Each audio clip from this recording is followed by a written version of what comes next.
Pro Group Management. Workers' comp that works for you. Welcome to Nevada Newsmakers. Andy's back and it's a busy show. Here's the rundown. Sam, Mary Spoon, nutritionist for Washoe County, is here. She says soft drinks could be making us fat. Is it the soft drinks, or is it we can't say no? And Alfredo Alonso is here for the soft drink industry to take up their defense. Then we're going to talk to Guy Rocha, state archivist. He's going to tell us about recalls and about the Jack Johnson fight. Sam? Thanks, Andy. The Balladini Ranch and the President's speech are big topics on the show today. Steve Walther and Phil DeManczuk are here, plus Derek Morse and Bob Crowell. It's all coming up next on the all-new Nevada Newsmakers.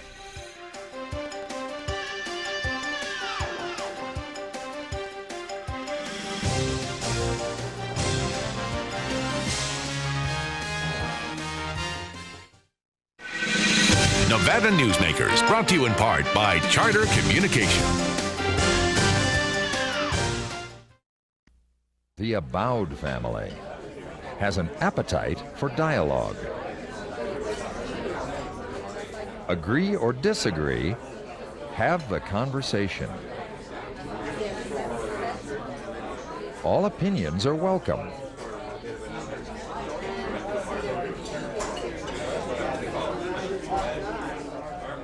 Since 1977, Adele's.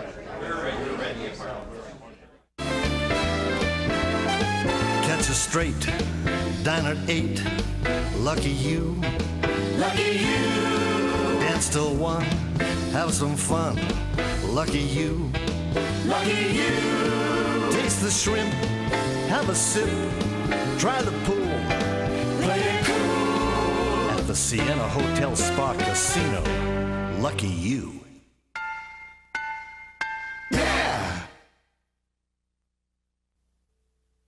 The biggest risk your company can take. Well, Barbara, you did very well on your interview. Hiring employees can help your business get to the next level. And your resume looks outstanding. And it can also expose you to corporate crimes and costly lawsuits that can bring your company to its knees. So, we'd like to offer you a position. Before you hire another employee, hire the professionals at Employer Links. Call today to get our free CD-ROM, The Top 8 Risk of Hiring Employees. If you own a business and want to maximize your company's potential, join the Retail Association of Nevada. Our membership benefits include the Nevada Retail Network Self-Insured Group, providing workers' compensation coverage that can lower your rates. That savings can go directly to your bottom line. We are an effective pro-business organization that lobbies on behalf of our business members. The Retail Association of Nevada, protecting Nevada businesses for 35 years. Call 882-1700 to see what we can do for your organization. This is Nevada Newsmakers with Sam Shad, political analyst Ande Engleman on No Holds Barred Political Forum. Now, from the News 4 Broadcast Center, here's Sam Shad. Are you suffering from Dunlap's disease, where your belly's Dunlapped over your belt? A lot of people in this country are, and we need to find out why. Joining us, Mary Spoon, who is a nutritionist with Washoe County and a registered dietitian, and Alfredo Alonso, who joins us representing the soft drink industry. Mary, the last time you were on, we did in fast food. Today, as you walked out that day, you said, have me back and we'll talk about soft drinks.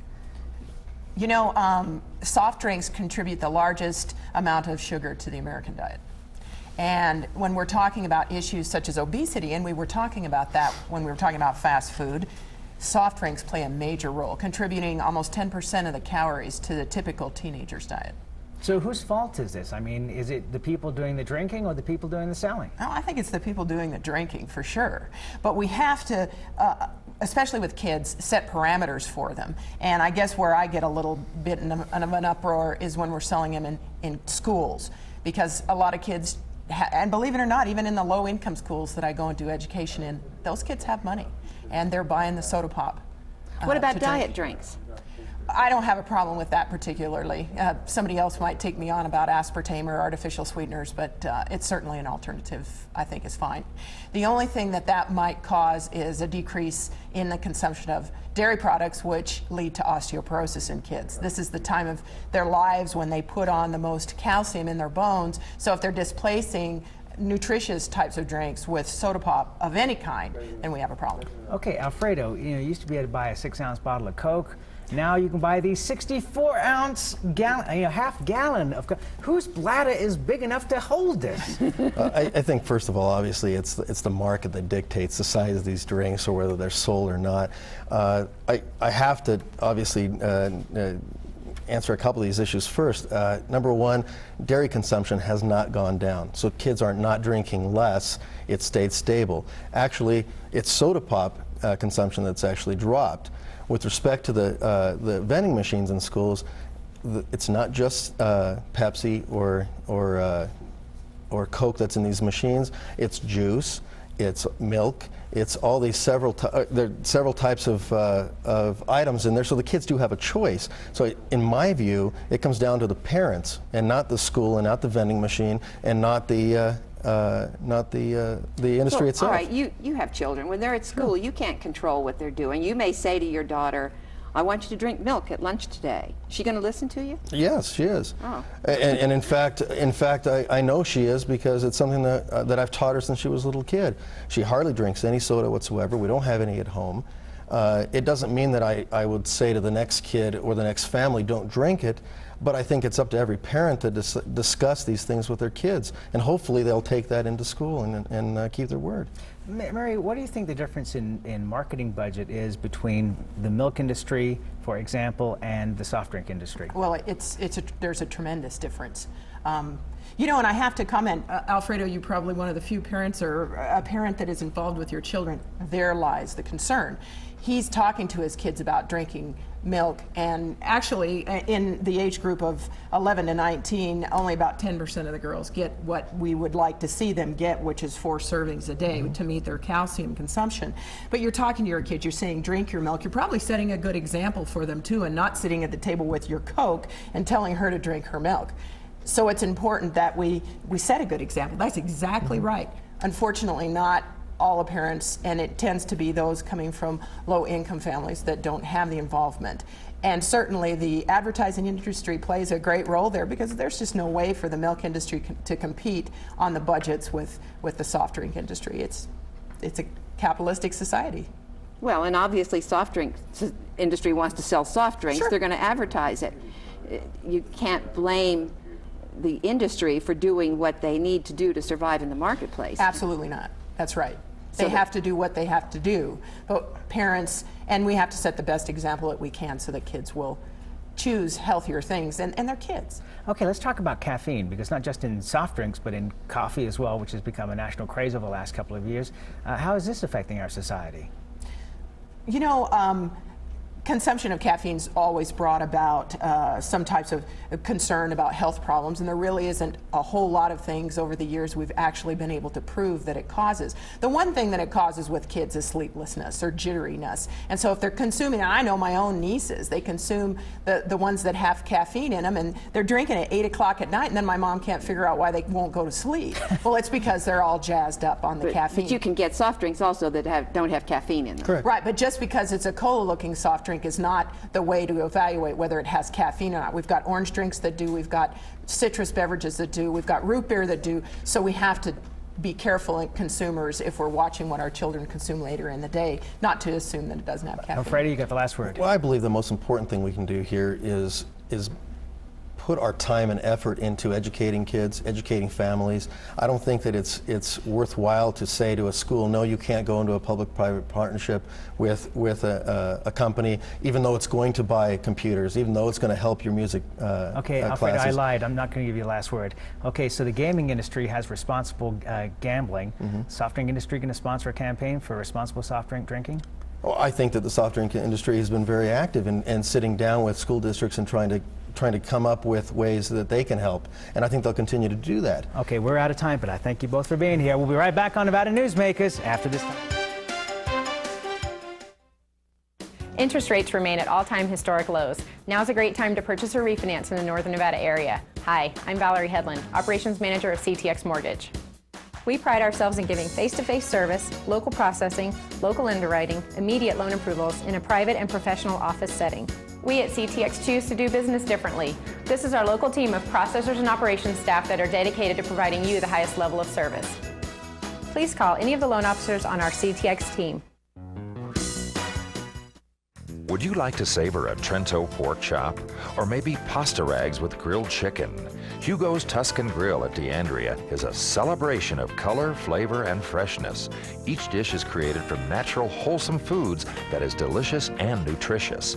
Hugo's is a comfortable restaurant with breathtaking city views. If you enjoy great food and good company, visit us here at Hugo's. It's the best that dining can be. 2900 South DeAndrea Parkway in Sparks. Welcome to Sushi Club, best sushi in town. The Sushi Club in Independence Square uses the best quality products. The sushi is dynamite, and the service is just wonderful. The Sushi Club is bigger and better. We have 11 sushi chefs on staff, and the service is great. All your friends will tell you that Sushi Club is the best place for the best sushi. Come join us for lunch or dinner. The Sushi Club, 294 East Moana Lane in the Independence Square. Now that's great sushi. If you love good food and you like good wine and all in a beautiful setting, we've got the perfect evening for you. The Event Center at Red Hawk, Michael Mondavi Wine Dinner, Chef Ken and his fabulous food, 4 courses paired with Michael Mondavi wines. It's going to be fantastic. Oh, it sounds perfect, Al. It's all coming up on September 18th right here at Red Hawk. Make sure you call early to get your reservation in. It's going to be an evening not to be missed. And now, back to Nevada Newsmakers with Sam Shad and Ande Engleman. The recall of the governor is a big topic of discussion both in Carson City and around the state.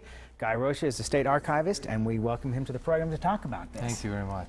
Guy, has a governor ever been recalled before in the history of our state? No, nor has there ever been a recall vote, and I find no effort of a petition ever being filed for this one. Wow, but the recalls have occurred at the local level, right? We find them in the small counties, Esmeralda, Nye, City of Mesquite. That's where you can get the number of signatures statewide. We have no examples of anybody ever getting the requisite signatures. There's been one effort in 1970. So what do you find interesting about this?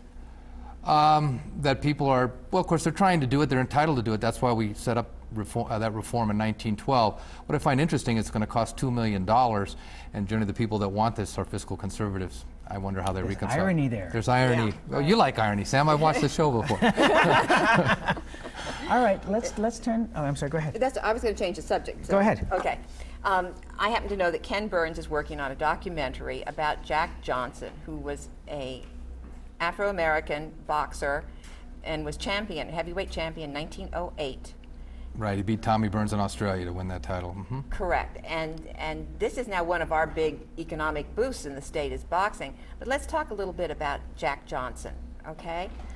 What do you want to know? He was here in Reno, right? Absolutely, July 4th, 1910. He beat Jim Jeffries in a world's title fight. He was called the Great White Hope, Jim Jeffries, because they were trying to find a white man that could beat Jack Johnson. The fight of the century, it was called, had tremendous racial implications, and after the fight was over, Jack Johnson just destroyed Jim Jeffries. There were race riots throughout the country, and then when the fight films were distributed throughout the country, there were race riots again, and they came up with a federal law where fights could not be transmitted by film across state lines, and that was on the books till the 1930s because of the race riots. You're kidding. I hadn't known that before. How was it they did a lot of these boxing matches? What were you telling me? They did them on barges? Well, yeah, the whole idea, Nevada had legal venues. Most states didn't. So when they had fictions, they would do them in barges off the coast or in bays, claiming that they were in maritime waters, in the middle of the Rio Grande, claiming it was neither in Mexico or the United States.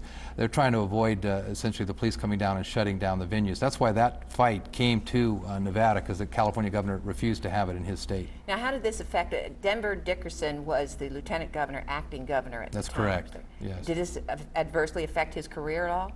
allowing the fight here? Well, he did lose the election, but I don't think that was an issue per se. I've never come across it that being an issue. Jack Johnson certainly had issues. He had a white wife. He was hounded for that. He was arrested using the Mann Act, taking women across state lines for the purpose of prostitution. That wasn't necessarily what he was doing, but they made life very difficult for him. He had to leave the country. And eventually he did come back after losing the title in 1915 in Havana to Jess Willard. He did federal prison time.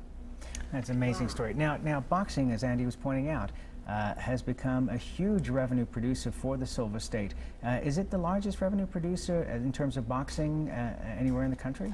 I think it's the principal venue in the country. Las Vegas, essentially, is what we're talking about. The Las Vegas Convention Center opening up in 1959 brought big-time boxing back because the other states legalized boxing. Madison Square Garden, Boston, Philly, they got the venues, but with Las Vegas and their venues, we now have the principal boxing sites in the United States. And I know there was a movement, somebody tried to get tickets to boxing matches exempted from the entertainment tax. I don't think that was successful though, so now and some of those tickets are pretty expensive to some of those fights down in Las Vegas. They are very expensive, but they have a following and people are willing to pay. The sky's the limit sometimes. I mean, you're talking hundreds of dollars. No, you're talking ringside seats, thousands of dollars. Really? Thousands of dollars, yes. Guy Rocha, always a pleasure to have you here. I appreciate it. You're welcome back anytime. Okay. He always puts things in perspective. I like that. We'll be right back on Nevada Newsmakers. A lot to talk about. Did you hear the president talking yesterday? Oh, my Lord. We'll be right back. Before you head to Carson, take care of yourself with a visit to Tamarack Junction. Catch a hot cup of coffee and the morning news on one of our 32 TVs and enjoy the best food in South Reno. Tamarack Junction, your junction for fun. South Virginia and Amati Ranch Parkway. The Abowed family has an appetite for dialogue. Agree or disagree, have the conversation. All opinions are welcome.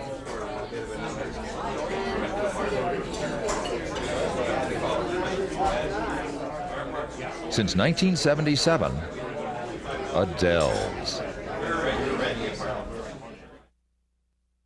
Today's lesson, another reason to take the Gold Rush Club Card Challenge. With the Gold Rush Card, you really have 3 cards in one. Use your cash back. You still keep your comps and drawing tickets. Use your comps. You still keep your cash and drawing tickets. And with your drawing tickets, you could win thousands in cold hard cash every week. And still keep your cash back and comps. Does your club add up? Graduate to the Gold Rush Players Club. It's the smart thing to do. The Gold Dust West, south on Keystone, east on 4th.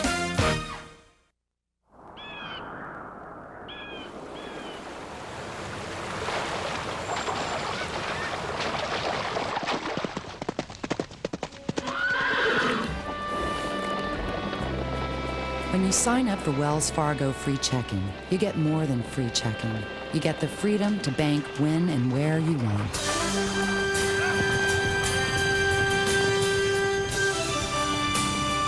Wells Fargo, the next stage.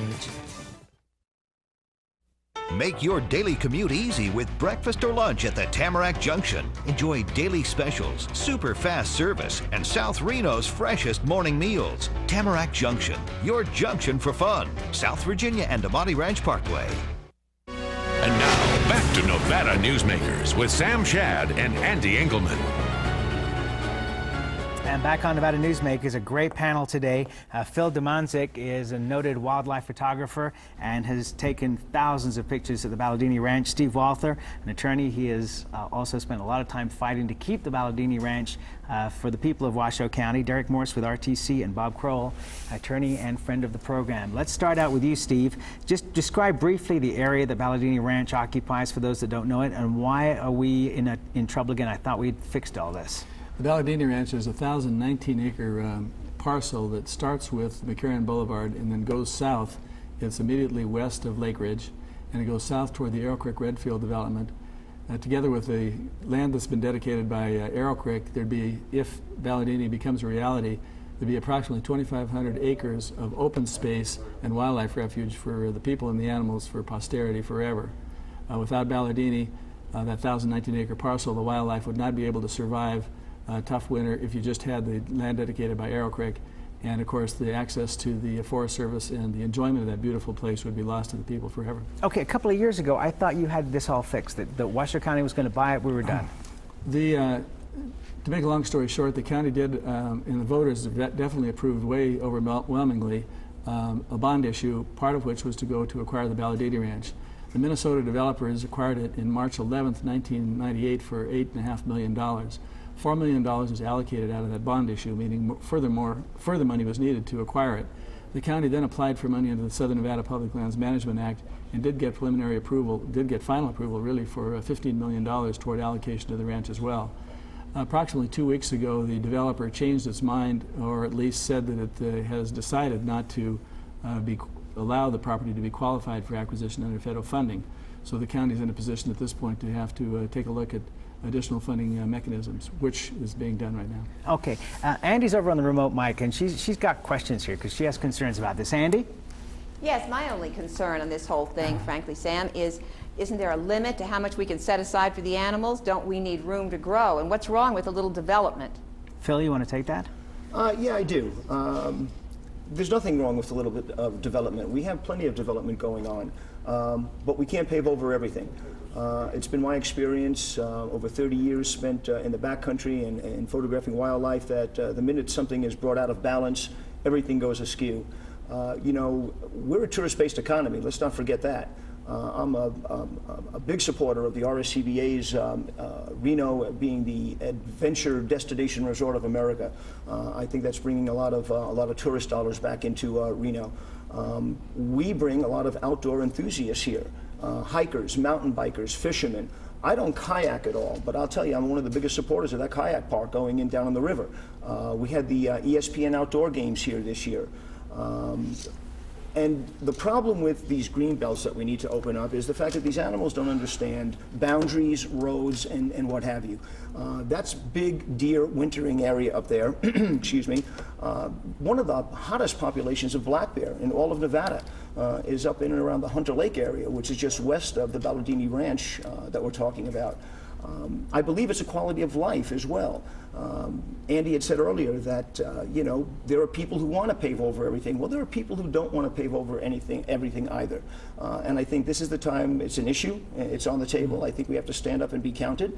We're in a democracy. Let's see on what side of the court the ball falls. I think that I believe we need to preserve this area. Okay, Derek, you know, there's been a lot of talk about increased size of roads in that area to be able to handle the traffic if that area was developed. Is that real or is that scare tactics? Well, it is real. The impacts of any development are real. I would just simply say that whether the impact occurs in that area or some other area in the community, the impacts are going to be there.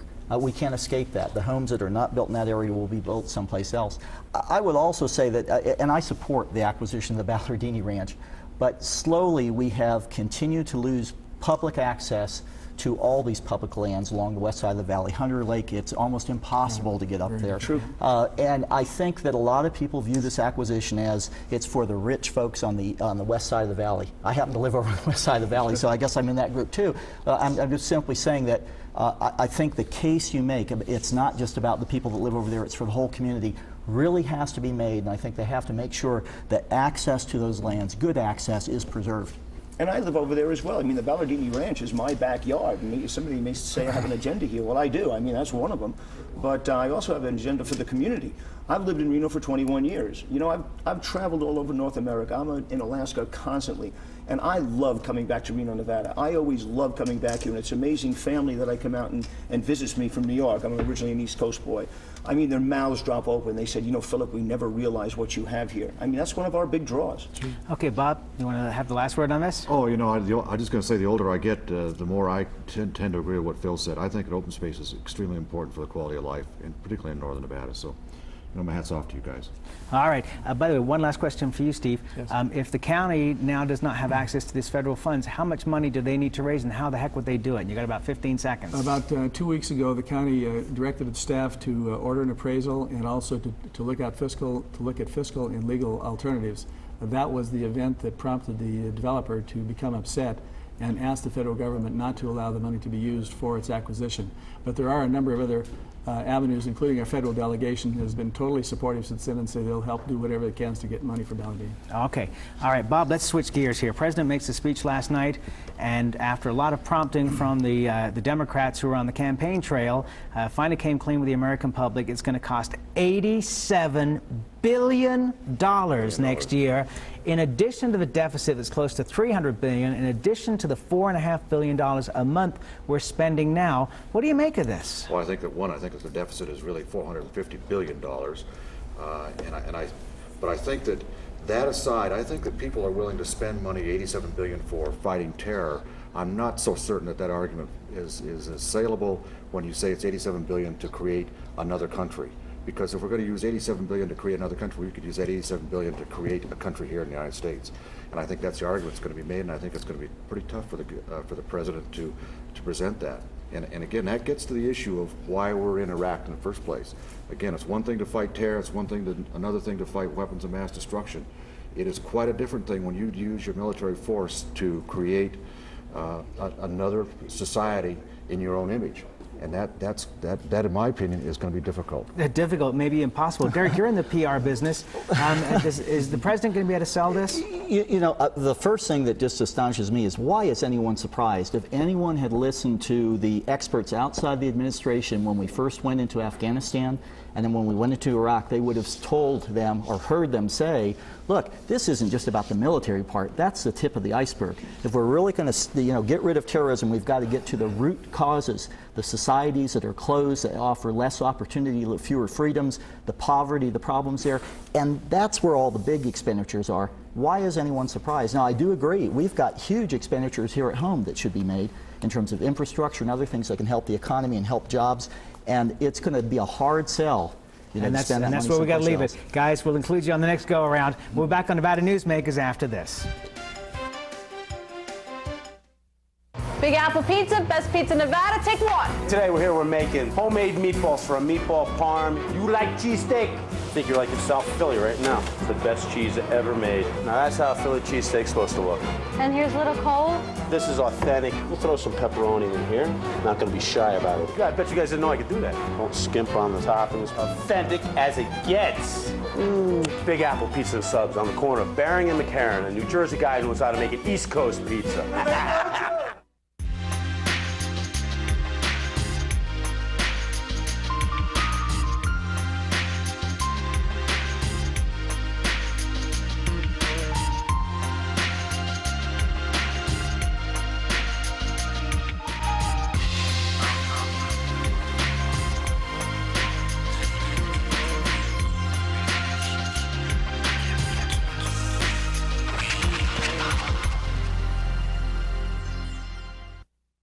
Would you like to savor a Trento pork chop? Or maybe pasta rags with grilled chicken? Hugo's Tuscan Grill at DeAndrea is a celebration of color, flavor, and freshness. Each dish is created from natural, wholesome foods that is delicious and nutritious. Hugo's is a comfortable restaurant with breathtaking city views. If you enjoy great food and good company, visit us here at Hugo's. It's the best that dining can be. 2900 South DeAndrea Parkway in Sparks. It's America's largest historical district, and it's fun for the entire family. Virginia City is where the West comes alive every day, from train rides to gunslingers.